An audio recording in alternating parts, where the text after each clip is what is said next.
Last I saw Drishyam 2 Hindi in the theatre, and a packed one, I must say. Firstly, congratulations to the makers for bringing back audiences thronging to the cinema halls after a long slew of dissatisfactory box office performers by the Hindi film industry.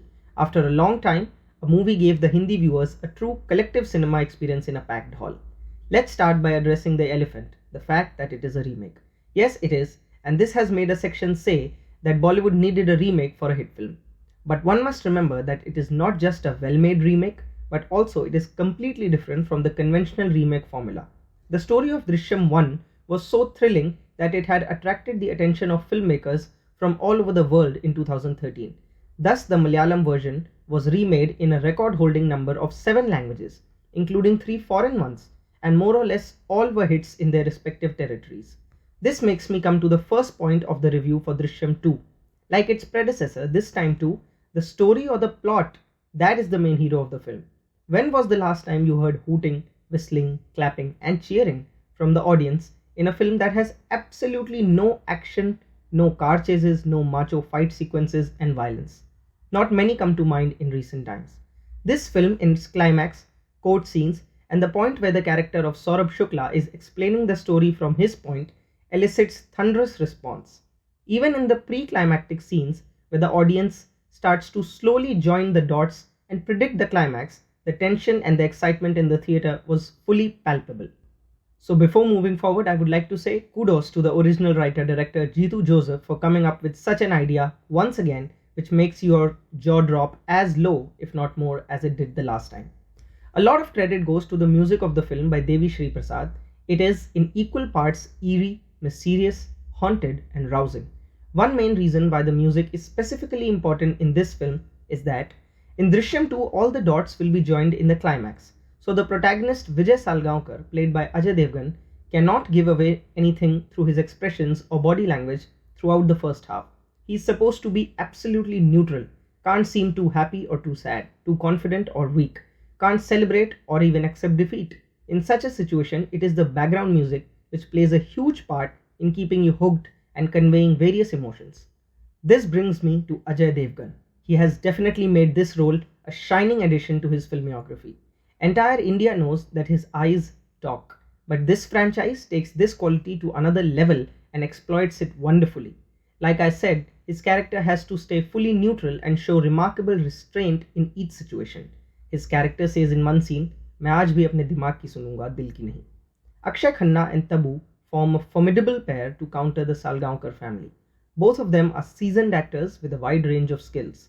2022 has definitely been a career high for Tabu and her fans like me with Bhool Bhulaiya 2 and Drishyam 2, whereas Akshaye Khanna makes a menacingly remarkable comeback, making you crave for him to do more projects.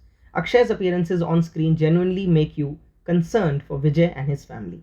Akrosh movie in 2010 was the last time Ajay Devgn and Akshaye Khanna shared screen space. It was electric then and even more so now. Shriya Saran is the perfect as neurotic, scared and outspoken Nandini Salgaonkar. She is exactly opposite of her husband Vijay. All supporting characters, the two daughters, Meera Deshmukh's husband Mahesh, the undercover police neighbors Jenny and Shiv, writer Murad Ali, complement the story to perfection. But two supporting characters which I liked the most are suspended constable Gaitonde, played by Kamlesh Sawant, who shows the hunger and burning desperation in his eyes to prove Vijay wrong and get his lost honor back. And the second is criminal David, played by Siddharth Bodke. It is his character which is the clever fulcrum on which the sequel is balanced, the most important addition to the cast. Cinematography by Sudhir K. Chaudhary is absolutely wonderful. In the forest scenes where people are running, and in the scene where Akshaye Khanna's character sits in his car and leaves from Vijay's house, the cinematography and music combination make you feel the menacing nature of the plot and the character.